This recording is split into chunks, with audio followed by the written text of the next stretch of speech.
দর্শক, ফিফা কি সত্যিই আর্জেন্টিনাকে হারতে বাধ্য করেছিল, নাকি ইতিহাসের অন্যতম রহস্যময় বিশ্বকাপ ফাইনালে সাক্ষী হয়েছি আমরা? ম্যাচ শেষ হয়ে গেছে, কিন্তু প্রশ্ন শেষ হয়নি। এমিলিয়ানো মার্টিনেজের রহস্যময় মন্তব্য, ডিপ হলের বিস্ফোরক বার্তা, মেসির পরিবারের অনুপস্থিতি, একের পর এক অস্বাভাবিক ইনজুরি, বিতর্কিত সিদ্ধান্ত এবং পুরো টুর্নামেন্টে দুর্দান্ত খেলা, আর্জেন্টিনার ফাইনালে সম্পূর্ণ ভেঙে পড়া। এসব কি শুধুই কাকতালীয়, নাকি পর্দার আড়ালে এমন কিছু ঘটেছিল যা এখনো বিশ্বের চোখের আড়ালে রয়ে গেছে? তা নিয়েই আলোচনা করব আজকের এই ভিডিওতে। শেষ পর্যন্ত ভিডিওটি দেখুন, কারণ ভিডিওতে থাকা কিছু তথ্য হয়তো আপনার মাথাকেই ঘুরিয়ে দিতে পারে। ফিফা বিশ্বকাপের ফাইনাল নিয়ে বিতর্ক যেন কিছুতেই পিছু ছাড়ছে না। এবার সেই বিতর্কের আগুনে ঘি ঢেলেছেন এমিলিয়ানো মার্টিনেজ। এই আর্জেন্টাইন গোলরক্ষক বলছেন, যখন সময় পার হয় তখন আপনি বুঝতে পারেন যে ফাইনালের ফলাফলের চেয়েও বড় কিছু একটা রয়েছে। তিনি আরো বলেন যে আর্জেন্টিনার হয়ে খেলতে পারাটা জীবনের সবচেয়ে বড় পাওয়া এবং এই দেশের সম্মানের জন্য তিনি আরো চেষ্টা করবেন। কিন্তু সবার প্রথমে তিনি উল্লেখ করেন যে এই ফলাফলের চেয়েও বড় কিছু আছে। এই কথা থেকে তিনি কি ইঙ্গিত দিলেন তা জানা যায়নি। তবে আর্জেন্টিনার বিভিন্ন বিষয় নিয়ে যেভাবে তোলপাড় চলছে, সেখানে এমিলিয়ানো মার্টিনেজের এমন একটি কথা পুরো ঘটনাকে স্পষ্ট করে দিচ্ছে যে 2026-এর ওয়ার্ল্ড কাপ ফাইনাল ম্যাচের আগে এমন এক ঘটনা ঘটেছে যেটা দলকে হারতে বাধ্য করেছে। আর্জেন্টিনার মতো একটি দল স্পেনের বিরুদ্ধে যা খেলেছে তা অবিশ্বাস্যই ঠেকেছে অনেকের কাছে। অনেক বিশ্লেষকরা বলছেন, ম্যাচের ফলাফল নির্ধারণে কোথাও না কোথাও ফিফা সরাসরি জড়িত থাকতে পারে। কেউ কেউ বলছেন, ফুটবল খেলা বোঝার পর থেকেই আর্জেন্টিনার খেলা দেখে বড় হয়েছি, কিন্তু আজ পর্যন্ত আর্জেন্টিনাকে এমন খেলতে কখনোই দেখিনি। বুকে হাত রেখে বলতে পারি, আমার কাছে মনে হয়েছে খেলার আগে বা তারও আগে কিছু একটা অবশ্যই ঘটেছে, কিন্তু কি ঘটেছে আমরা কেউ তা জানি না। তবে পুরো ম্যাচ জুড়ে সম্ভবত এমন অনেক ঘটনা ঘটেছে যেগুলোকে কেবল কাকতালীয় বলে মেনে নেওয়া অনেকের পক্ষে কঠিন। সবচেয়ে বেশি প্রশ্নের জন্ম দিয়েছে ম্যাচের বাহিরের কিছু অস্বাভাবিক ঘটনা।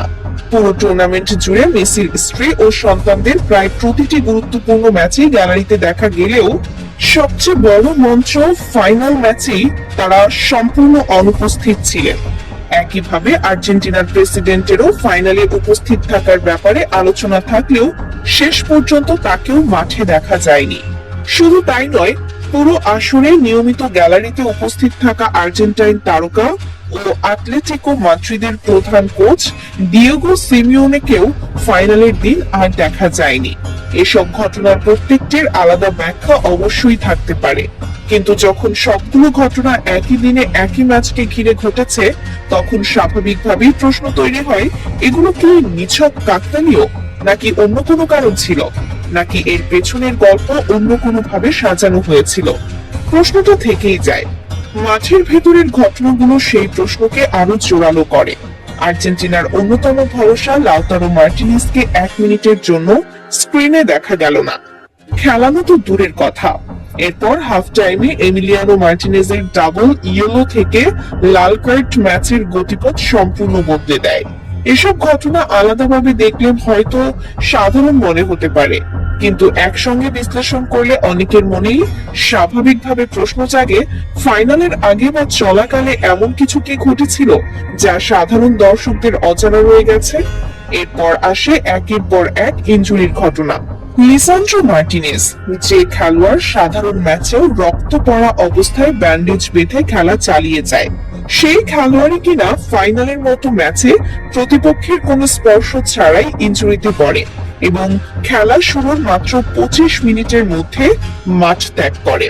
একইভাবে ক্রিস্টিয়ানো রোমেরোর ইনজুরিও আর্জেন্টিনার রক্ষণ ভাগকে ভীষণভাবে দুর্বল করে দেয়।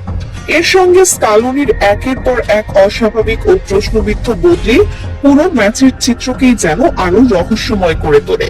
ম্যাচের পরিসংখ্যানও ছিল বিস্ময়কর। পুরো 90 মিনিটে আর্জেন্টিনার কোনো শট অন টার্গেট ছিল না, এমনকি অতিরিক্ত সময় মিলিয়ে 120 মিনিটেও গোলের শট ছিল মাত্র 2টি। যেখানে স্পেন প্রায় 800টি পাস সম্পন্ন করেছে, সেখানে মেসিদের পাস ছিল 200-রও কম। বিষয়টি সত্যিই অবিশ্বাস্য মনে হচ্ছে, তাই না? আরো অবাক করার মতো বিষয় ছিল প্রায় প্রতিটি বলই সহজেই হারিয়ে ফেলা, আর যেগুলো জিতছিল সেগুলোরও দ্বিতীয় বল যেন নিজেরাই স্পেনের খেলোয়াড়দের পায়ে তুলে দিচ্ছিল। ডি বক্স থেকে বল বের করে মিডফিল্ডে গিয়ে প্রতিপক্ষকে পাস দিয়ে দেওয়ার মতো দৃশ্য বারবার চোখে পড়েছে, যা এই আর্জেন্টিনা দলের সঙ্গে একেবারেই বেমানান। এর বাহিরেও কিছু ঘটনা প্রশ্নের জন্ম দেয়। ক্রিস্টিয়ানো রোমেরো ট্রাম্পের সঙ্গে হাত মেলাননি, আবার ম্যাচ শেষ হওয়ার পরও মেসি, আলভারেজ, রদ্রিগো, ডি পল, লাউতারো মার্টিনেজ, এমিলিয়ানো মার্টিনেজ ও লিসান্ড্রো মার্টিনেজ এদের কেউই এখনো পর্যন্ত আর্জেন্টিনায় ফেরেননি। সবশেষে আসে গোল্ডেন বলের বিষয়টি। রদ্রি কোনোভাবেই এই পুরস্কারের প্রধান দাবিদার ছিলেন না, তাহলে কোন পরিসংখ্যানের ভিত্তিতে তাকে গোল্ডেন বল দেওয়া হলো সেই প্রশ্নের উত্তর আজও আমাদের সবারই অজানা। সবকিছু মিলিয়ে মনে হচ্ছে এখানে কিছু একটা ঘটেছে, যেমনটা অনেকেই 1990 সালের বিশ্বকাপের প্রসঙ্গে আলোচনা করে থাকেন। সে সময় ম্যারাডোনা অভিযোগ করেছিলেন যে তৎকালীন ফিফা সভাপতি জোয়াও হ্যাভিলাঞ্জ তার কাছ থেকে বিশ্বকাপ কেড়ে নিয়েছেন। এই ঘটনাগুলো দেখে সেই পুরনো স্মৃতি ফিরে আসে। পুরো বিশ্বকাপ জুড়ে মেসি ফিফা বয় রিগড এসব আলোচনা ব্যাপকভাবে ছড়িয়ে পড়েছিল। তাই হয়তো অনেকের মনে প্রশ্ন জাগছে, ফিফার ভাবমূর্তি কিংবা ইউরোপ জুড়ে বিলিয়ন ডলারের ফুটবল ব্যবসার স্বার্থে কোনো অদৃশ্য প্রভাব কাজ করেছে কিনা। অবশ্য এগুলো ব্যক্তিগত পর্যবেক্ষণ ও সন্দেহ মাত্র। প্রকৃত সত্য কি তা হয়তো আজ না হোক একদিন প্রকাশ পাবে। কতদিন অপেক্ষা করা ছাড়া আর কোনো উপায় নেই। আরেকটি বিষয় খুব স্পষ্টভাবে চোখে পড়েছে, এখন আর হয়তো কেউ বলবে না ফিফা রিগড, ম্যাচ ফিক্সড কিংবা সবকিছু আগে থেকে স্ক্রিপ্টেড, কারণ এসব অভিযোগ অনেক সময় সমর্থকদের অবস্থান ভেদে বদলে যায়। যখন নিজের পছন্দের দলের বিপক্ষে কিছু ঘটে তখনই এসব কথা সবচেয়ে বেশি শোনা যায়, আর অন্য সময় সবাই নীরব থাকে। এই দ্বৈত মানসিকতাই হয়তো আধুনিক ফুটবল সমর্থকদের সবচেয়ে বড় বৈপরীত্য। বিশ্বকাপ ট্রফি এবার আর বুয়েন্স আইরেসে ফেরেনি। ফাইনাল স্পেনের কাছে হারার বেদনা এখনো মুছে যায়নি। সেই হতাশার মধ্যে নীরবতা ভাঙলেন আর্জেন্টাইন মিডফিল্ডার রদ্রিগো ডি পল। সেখানেও একটি রহস্য দেখা গিয়েছে। ম্যাচ শেষে 24 ঘন্টার কিছু বেশি সময় পর দেওয়া এক আবেগঘন বার্তায় সমালোচকদের কড়া জবাব দেওয়ার পাশাপাশি প্রকাশ করলেন শিরোপা হারানোর কষ্ট। লিওনেল মেসির ইন্টার মায়ামি সতীর্থ নিজের পোস্টে দাবি করেছেন, অনেকেই আর্জেন্টিনার পতন দেখার অপেক্ষায় ছিলেন, কিন্তু কারা আর্জেন্টিনার পতন দেখতে চেয়েছিল সে বিষয়ে তিনি স্পষ্ট করে কিছুই বলেননি। বিশ্বকাপ জুড়ে আর্জেন্টিনার রেফারি ও ভিএআর এর সিদ্ধান্তে বাড়তি সুবিধা পেয়েছে এমন অভিযোগ বারবার উঠেছিল। একই সঙ্গে আর্জেন্টিনা দল ও তাদের সমর্থকদের উদযাপনের ধরন নিয়েও সমালোচনা করেছিলেন অনেকে। ডিপলের এই মন্তব্যকে এসব সমালোচনার জবাব হিসেবে দেখা হচ্ছে, কিন্তু ডিপলের এই বক্তব্য অনেক রহস্যকে উস্কে দিচ্ছে। পরিশেষে বলতে চাই, ফুটবল শুধু 90 মিনিটের একটি খেলা নয়, এটি কোটি মানুষের আবেগ, ভালোবাসা আর বিশ্বাসের নাম। তাই যখন এমন একটি ফাইনালে আর্জেন্টিনার মতো দলকে নিজেদের ছায়া বলেও মনে হয় না, তখন প্রশ্ন ওঠা খুবই স্বাভাবিক। হয়তো আজ আমাদের হাতে কোনো চূড়ান্ত প্রমাণ নেই, কিন্তু মাঠে যা দেখা গেছে তার অনেক কিছুই সাধারণ ফুটবল প্রেমীদের মনে অগণিত প্রশ্নের জন্ম দিয়েছে। এমিলিয়ানো মার্টিনেজের রহস্যময় মন্তব্য, ডি পলের আবেগঘন বার্তা, গুরুত্বপূর্ণ খেলোয়াড়দের অনুপস্থিতি, অস্বাভাবিক ইনজুরি, বিতর্কিত সিদ্ধান্ত, সবকিছু যেন একই সুতোয় গাঁথা এক অসমাপ্ত গল্পের অংশ।